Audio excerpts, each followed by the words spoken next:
Hello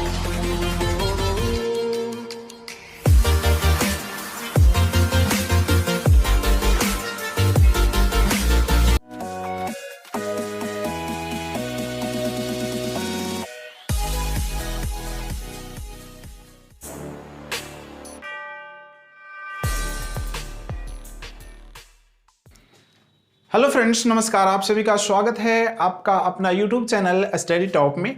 friends, आज की class में मैं कुछ वर्ड बताने वाला हूं जिसका यूज तो नहीं बट प्रोनाउंसिएशन उसका जो करेक्टली होता है ब्रिटिश लैंग्वेज के अनुसार उसके बारे में मैं बताने वाला हूं। इसलिए आप पूरी वीडियो को देखिए और चैनल में नए हैं तो फिर चैनल को सब्सक्राइब कर लीजिए इस तरह की नॉलेज पाने के लिए जो मैं आज आपको देने वाला हूँ। तो फ्रेंड्स, सबसे पहला वर्ड लेता हूँ फ्रेंड्स, द, THE।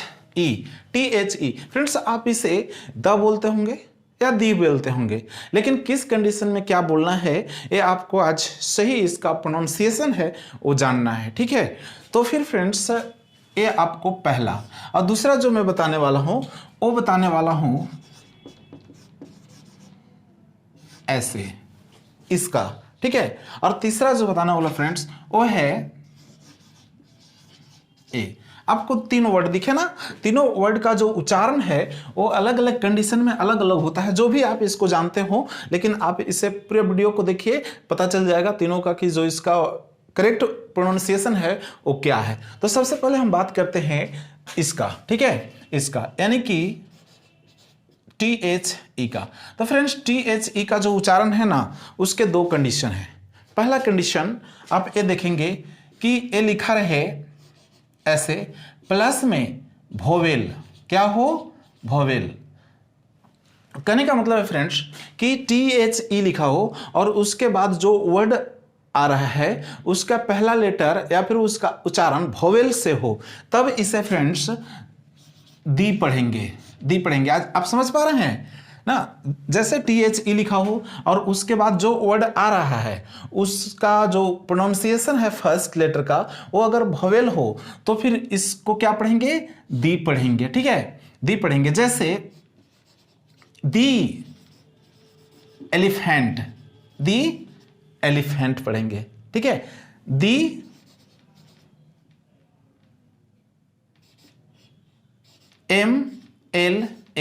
MLA में क्या रहा है, एम। हालांकि देखिए लेटर जो है ना वो वोवेल नहीं है ABCD में देखें तो, लेकिन जब MLA कहेंगे तो इसका ए से आ रहा है, हिंदी का जो उच्चारण है ना ए से, इसलिए यहां पे क्या पढ़ेंगे फ्रेंड्स, दी MLA, ठीक है, दी एलिफेंट, दी MLA, ठीक है, इस तरह का।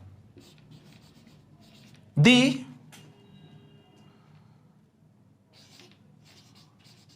ऑरेंज, दी ऑरेंज, ठीक है, यहां पे ऑरेंज, ठीक है।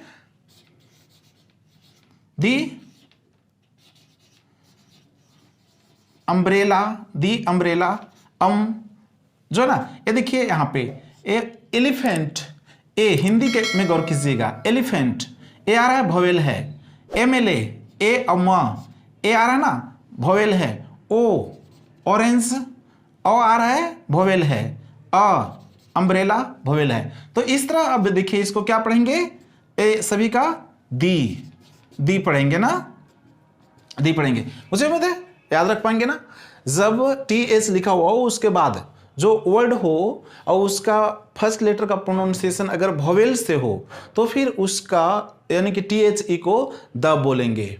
इसके विपरीत अगर पॉइंट 2 बताता है प्लस कॉन्सोनेंट हो तब बोलेंगे द, याद रखिएगा। लेकिन अगर इसके बाद जो वर्ड हो और उसका प्रोनाउंसिएशन जो है कॉन्सोनेंट से हो रहा है, व्यंजन से उच्चारित हो रहा है, तो फिर इसको उच्चारण जो होगा वो द करेंगे, ठीक है। जैसे द काउ, काउ में क आ रहा है, क क्या है, व्यंजन है, द काउ।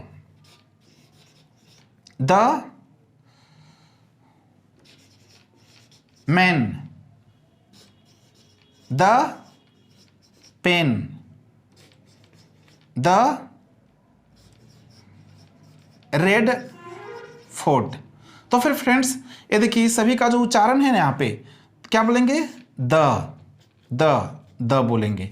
ठीक है, चूंकि इसके बाद जो वर्ड आ रहा है उसका उच्चारण कॉन्सोनेंट से हो रहा है। ठीक है, म प र, ये सभी क है, म है, र है, प है, र है, ये कॉन्सोनेंट का चीज है। तो फिर ये जो वर्ड आ रहा है ना इसके बाद, तो कॉन्सोनेंट से हो तो द बोलेंगे। ठीक है, यहाँ पे देखिए द बोलेंगे, और वोवेल हो तो फिर दी बोलेंगे। ठीक है, इतना याद रखना है बोलने के लिए, स्पीकिंग इंग्लिश को करने के लिए। ठीक है, अब दूसरा है विद, वी या। अब ये जो टीएच है ना इसको क्या बोलेंगे? थ बोलेंगे या द बोलेंगे? ठीक है, तो फिर ये जानना है आपको। तो फिर कंडीशन फिर सेम है, ये जो देख रहे हैं ना, इसी तरह पहला कंडीशन होगा कि आप को ये ध्यान रखना है कि WITH प्लस वोवेल हो तो फिर आपको बोलना है द। ठीक है, इसके बाद जो वर्ड आ रहा है और उसका उच्चारण वोवेल से हो रहा है तो फिर द बोलना है। जैसे we doubt, we the doubt. ठीक है, ओ यू के चलते द, विदाउट, विथाउट नहीं बोलेंगे, क्या बोलेंगे? Without, without. ठीक है, इसी तरह वी दिन, वी दिन बोलेंगे। ठीक है, विद इन, विद इन। और ऐसे हो वी हिम तो विथ हिम, चूंकि एच है ना जो कॉन्सोनेंट है। ठीक है, इस बात को यानी कि आपको यहां पे साफ साफ इसको यहां पे बताऊं तो अच्छा रहेगा।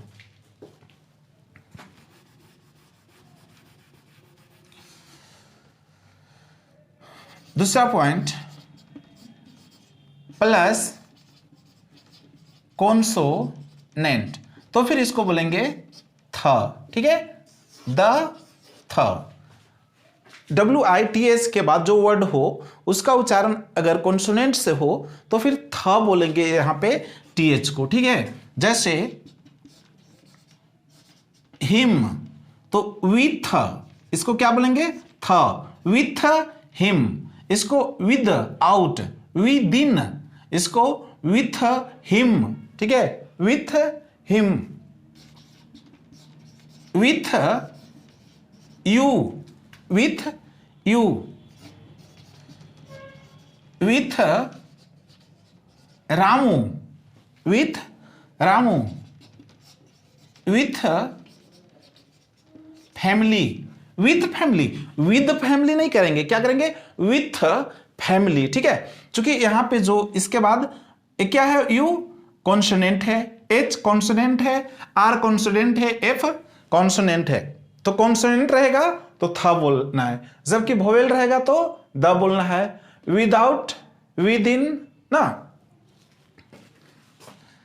और नेक्स्ट है फ्रेंड्स THERE, इसका भी दो कंडीशन है। ठीक है, पहला आपने सीखा इसका, दूसरा आपने सीखा इसका, तीसरा है वो है THERE।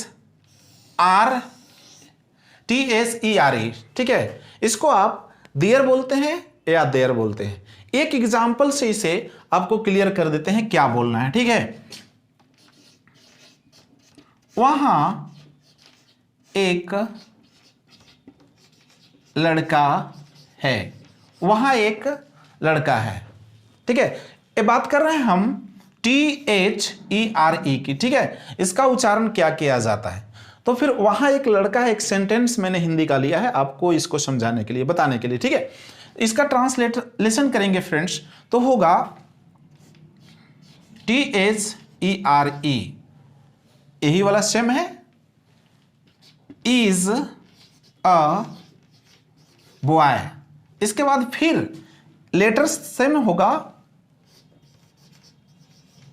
देखिए बन गया। मतलब ए कि कोई भी संज्ञा को बताना होता है जिसका कोई सब्जेक्ट नहीं होता है। ठीक है, तो फिर उसके सब्जेक्ट के जगह पे क्या करते हैं? उस वाक्य के लिए THERE का प्रयोग किया जाता है सब्जेक्ट के स्थान पे। इसके बाद अगर नाउन काउंटेबल सिंगुलर हो तो इज लगाते, वाज लगाते टेंस के अनुसार।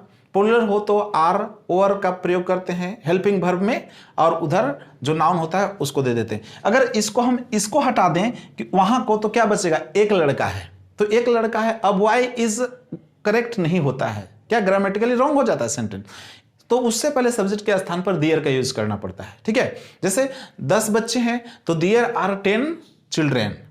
ठीक है, तो फिर यहां पे एक लड़का है तो दियर इज अ बॉय, एक करेक्ट हुआ ग्रामेटिकली। ठीक है, दियर इज अ बॉय, लेकिन कह रहा है वहां एक लड़का है तो there is a boy there. There means वहां होता है, आप जानते हैं। हियर मीन्स यहां, देयर मीन्स वहां। ठीक है, तो फिर वहां, ये जो देख रहे हैं वहां, वहां के लिए ये देखिए इंग्लिश लगा हुआ है देयर। ठीक है, तो अब यहां इसको गौर कीजिए, इसको इतना का उच्चारण करना हो, इतना को बोलना हो, दियर इज अ बॉय, क्या बोलेंगे, दियर, दियर, दियर, दियर, दियर, गौर कीजिएगा, दियर इज अ बॉय।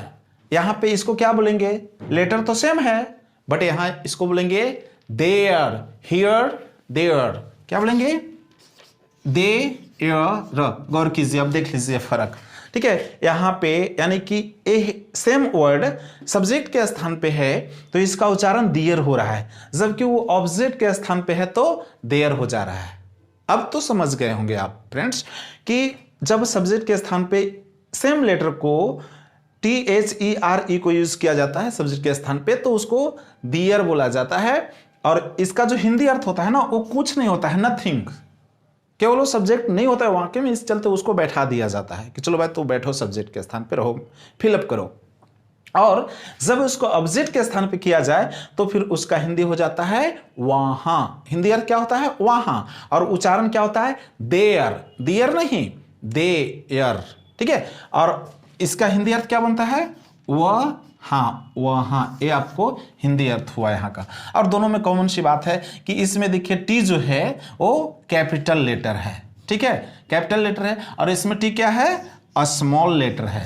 तो फ्रेंड्स आपसे कोई अगर लिख दे कि चलो इसका उच्चारण बताओ, इसको क्या बोलेगा, तो फिर आप इसको क्या बोलेंगे बताइए, कमेंट करके बताइए आप क्या बोलेंगे। क्योंकि देखिए टी छोटा है ना, इसमें टी बड़ा है, तो इस टी छोटा है, यहां पे टी छोटा है, स्मॉल है, तो फिर क्या बोलेंगे, देयर, देयर। अगर ये टी बड़ा होता तो क्या बोल सकते थे आप, दियर। ठीक है, और इसका हिंदी अर्थ पूछ दिया जाए तो आप फट से आप बता दीजिएगा वहां, लेकिन अगर टी बड़ा हो तो हिंदी अर्थ देना थोड़ा सा डिफिकल्ट पड़ेगा। ठीक है, क्योंकि उसको यूज के अनुसार अर्थ बदल जाता है, उच्चारण भी बदल जाता है। तो फ्रेंड्स इस तरह आपने क्लियर बात को समझ गए होंगे आज की क्लास को। तीनों जो वर्ड हैं THEWITH को, ठीक है, पहला कंडीशन इसका कि अगर THE के बाद जो वर्ड आ रहा है उसका फर्स्ट लेटर का उच्चारण जो है वोवेल से हो तो उसको दी पढ़ेंगे, और कॉन्सोनेंट से हो तो द पढ़ेंगे। ठीक उसी तरह इसका WITH, अगर इसके बाद जो वर्ड यूज किया जा रहा है अगर प्लस वोवेल हो, मतलब कि वर्ड का उच्चारण वोवेल से स्टार्ट हो रहा है इसके बाद वाले का, तो फिर आप इसको द पढ़ेंगे। क्या पढ़ेंगे, द पढ़ेंगे। लेकिन कॉन्सोनेंट से अगर उच्चारण हो रहा है तो फिर थ पढ़ेंगे। ठीक है, और इसका THERE का अगर इस सब्जेक्ट के स्थान पे प्रयोग किया जाए वाक्य में तो फिर उसका इसका उच्चारण जो होगा वो देयर होगा। क्या होगा, दियर ना, और ऑब्जेक्ट के स्थान पे होगा तो होगा देयर, और इसका हिंदी अर्थ सब्जेक्ट में कुछ नहीं, नथिंग, और ऑब्जेक्ट की जगह पे हो तो फिर हिंदी अर्थ वहां होता है। तो फ्रेंड्स चैनल को सब्सक्राइब तो कर लिए होंगे बट इसका एक लाइक भी दे दीजिए इस वीडियो को। फिर मिलेंगे अगले वीडियो में, तब तक के लिए आप सभी को गुड बाय।